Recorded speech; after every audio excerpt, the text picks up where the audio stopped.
Salve progressistas, Clayson! Esse foi um trecho das manifestações de hoje. Nós tivemos manifestações no Rio de Janeiro, nós tivemos manifestações em Brasília. Aqui no Rio de Janeiro eles foram na porta da casa do Rodrigo Maia.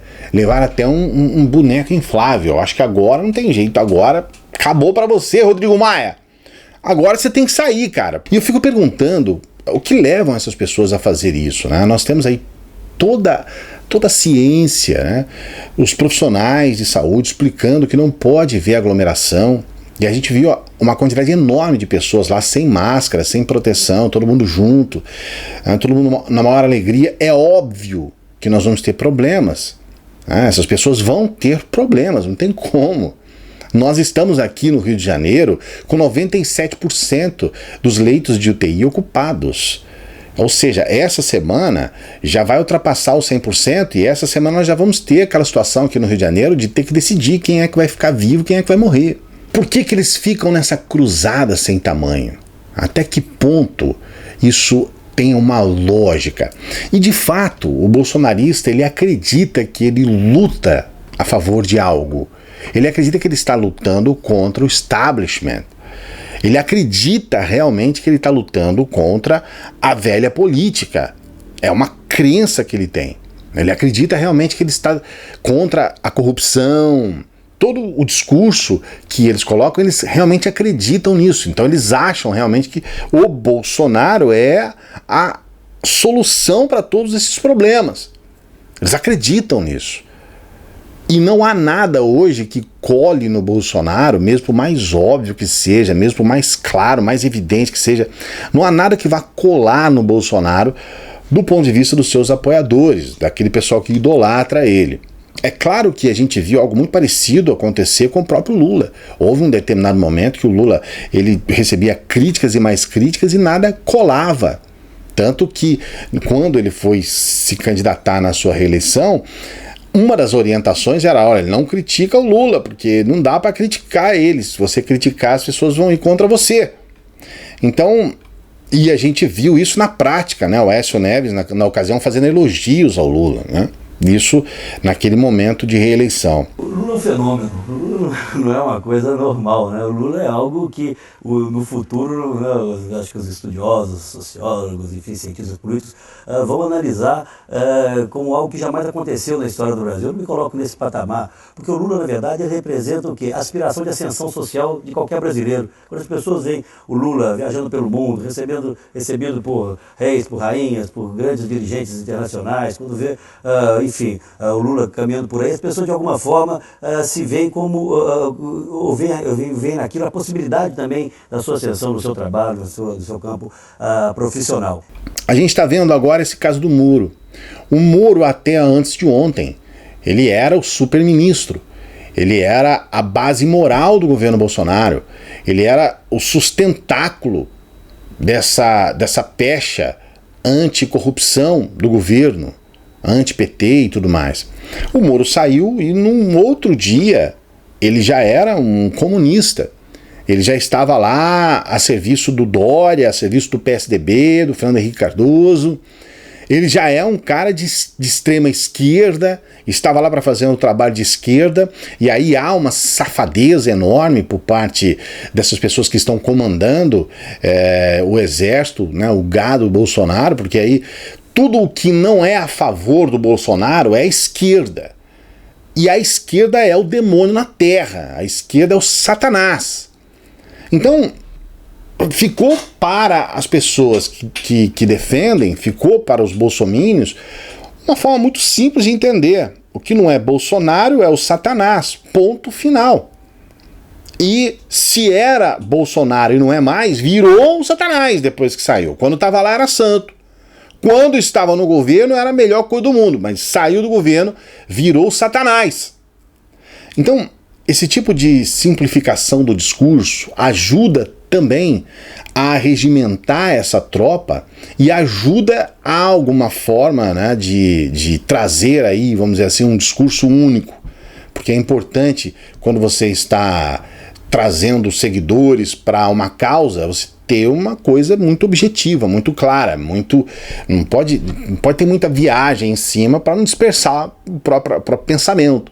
Então, olha, nós estamos aqui a favor do Bolsonaro, que o restante do mundo, do planeta Terra, é esquerdista. Então, de certa forma, o discurso está pronto. E aí, meu amigo, nada vai colar mesmo, porque tudo o que diz respeito à oposição é esquerda e, consequentemente, está errado.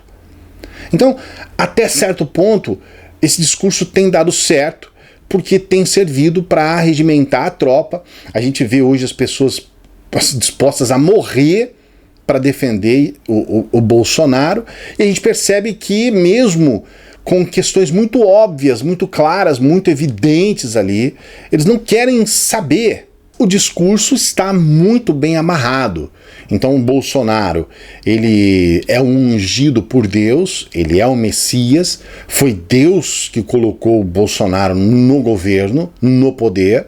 Então é Deus que está governando por intermédio do Bolsonaro, e aí, meu amigo, se Deus está a favor, quem estará contra, né? Assim, puxa, próprio Deus colocou o Bolsonaro lá. Se você estiver assistindo o vídeo nesse domingo, até a meia-noite, eu vou indicar para você baixar um livro gratuitamente, que ele está sendo disponibilizado, que fala sobre quem é o Bolsonaro na época do Exército. O nome do livro é O Cadete e o Capitão. Então baixa esse livro, eu vou deixar o link aqui, eu vou ler só um trechinho do livro para você entender. É um trechinho que fala sobre um juiz que condenou o Bolsonaro, porque o Bolsonaro inclusive foi preso quando ele estava no Exército, e para você entender um pouco quem é o Bolsonaro. A entrevista diz o seguinte, o juiz falando: aqui tem um canalha na Câmara dos Deputados, que eu julguei ele aqui, o Bolsonaro. Ele, com outro camarada, iam dinamitar a Vila Militar em vários pontos para atribuir ao pessoal da esquerda. Então, só nesse trecho já dá para você entender aonde pode chegar o Bolsonaro. Porque, caso você não tenha entendido, o Bolsonaro ele estava prestes a executar uma ação terrorista para culpar a esquerda. Uma ação terrorista. Isso não é uma coisa tão extraordinária não, hein? Nós tínhamos na época da ditadura muitas ações feitas pelos militares para culpar a esquerda. Tivemos aqui o caso mais famoso de todos, né? Não o mais famoso, mas um dos, que foi o caso do Rio Centro, né? Da bomba no Rio Centro, que foi plantada pelos militares para culpar a esquerda. Então, essa é uma ideia do que é o Bolsonaro, do perigo que ele representa. E o motivo de muitas vezes eu, no meu caso, não entender, eu não consigo entender por que as pessoas idolatram esse cara. Eu não consigo entender. Mediante todas as evidências, mediante a própria história que dele, pessoal, né, da vida dele, a atuação dele como parlamentar e como militar, um desastre, um sujeito envolvido em uma ação terrorista, e as pessoas idolatram esse cara. Por que as pessoas não querem ver a verdade? E o segundo ponto que eu queria colocar aqui para encerrar esse vídeo é sobre o próprio governo Bolsonaro. Se você perguntar, com todos os problemas, que não são poucos, se você perguntar a respeito do governo PT, por exemplo, ele tinha uma cara. Tinham as ações voltadas lá para os mais pobres, a questão do Bolsa Família, dos financiamentos de casa própria, de veículo, de produtos de linha branca para colocar em casa, enfim, você vê uma cara, né? Não coloco aqui juízo de valor, eu só estou dizendo para você que havia uma cara, você fala, não, esse é um governo voltado para questões populares, enfim, você poderia falar a respeito, porque tinha ações do governo PT, para você falar a respeito. Já no governo Bolsonaro, isso não existe. Não existe. No discurso sobre a saída do Moro, o Bolsonaro citou um dos ministros, Abraham Weintraub, ministro da Educação. Eu pergunto a você, qual a ação prática do ministro da Educação para mudar a nossa educação? Qual é a ação? Qual é a marca do Ministério da Educação?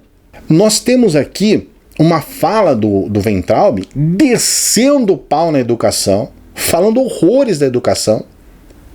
Um cara que já está lá há um ano, pelo menos mais de um ano, pelo menos, e não tem resultado nenhum para ele apresentar. Tudo bem, cara, o problema da educação, então, é o Paulo Freire. O problema da educação é ideologia de gênero, coisa que não existe. O problema da educação... Ok, qual é a sua alternativa? Tudo bem, estamos lá em 100º lugar no PISA. Qual é a sua alternativa para que a gente melhore isso? A gente vai passar 4 anos... e a gente não vai conseguir ver melhoras na educação, porque o máximo que o Ministério da Educação conseguiu fazer até agora foi fazer um Enem péssimo, horrível. Um Enem que quase teve que ser cancelado. Isso é o máximo que eles conseguiram fazer. Você não vê ações, você só vê a dilapidação daquilo que eram conquistas importantíssimas para a população. O financiamento das faculdades, as bolsas no exterior, tudo, as próprias bolsas aqui, né, aqui no Brasil, tudo isso foi cortado, as verbas para as universidades, tudo isso foi dilapidado, cortado, e não foi colocado nada em troca. Não teve nada para dizer, olha, nós vamos tirar isso aqui porque nós precisamos colocar isso daqui. Ou seja, é só a destruição. O governo Bolsonaro é a destruição, ele só destrói as coisas e não apresenta as alternativas. Tudo ali é uma questão política, mas é uma questão política não partidária. É uma questão política de inflar o nome do Bolsonaro para 2022. O trabalho deles é 2022. E depois de 2022 vai ser catapultar um dos filhos para 2026. E vai ser assim, porque este é um projeto de poder. E o pior de tudo, que não é nem um poder partidário, como havia. O PT tinha um projeto de poder partidário em torno do PT. Não estou dizendo que está certo isso. Mas no caso do Bolsonaro, além de não estar certo também, é pior, porque é um projeto pessoal. Se você pegar esse livro que eu estou passando aqui para você, na descrição, você vai ver que o Bolsonaro é um cara extremamente vaidoso e tudo que gira em torno do trabalho dele é em cima da vaidade. É um cara vaidoso, completamente sem projeto de governo, sem projeto o projeto dele é o projeto de poder, não é? É um projeto eleitoral, e nós estamos à mercê dessa desgovernança sem tamanho. Se você pegar os principais setores do governo, você não vê projeto. Você não vê projeto nem mesmo na saúde. Agora estão aí apagando incêndio. Você não vê um projeto na saúde, você não vê projeto na educação, você não vê projeto estrutural que seja algo simples, algo que possa falar assim, não, beleza, isso aí é legal. Você não vê. E todos nós estamos aqui reféns. Eu não sei o que você pensa a respeito disso. Eu gostaria de saber o que você pensa a respeito de tudo isso. Eu gostaria muito de saber. Por isso, escreva aqui, coloque aqui o seu comentário. Se inscreva no canal, dê o joinha no vídeo, fica aqui com a gente. Eu quero agradecer do fundo do meu coração por você ter permitido que a gente passasse esses minutos juntos. Escreva a sua opinião aqui, eu quero saber o que você acha a respeito disso tudo. Um grande abraço, até a próxima.